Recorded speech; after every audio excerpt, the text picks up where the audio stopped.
Baghdad को दहलाने की Daesh की कोशिश को सेना ने किया नाकाम, बड़ी मात्रा में हुआ हथियार और गोला बारूद बरामद।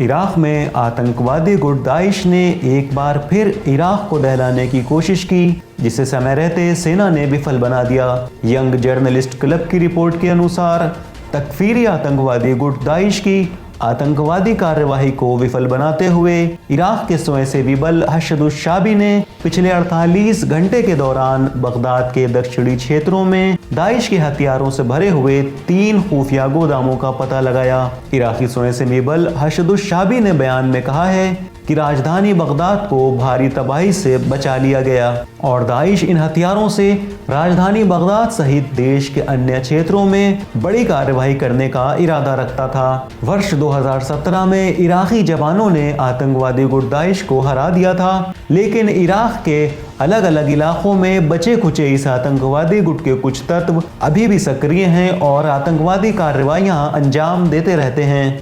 सब्सक्राइब करिए विलायत न्यूज़ को और न्यूज़ की ताज़ा नोटिफिकेशंस आप तक पहुंचती रहें, उसके लिए बेल आइकन दबाना न भूलें।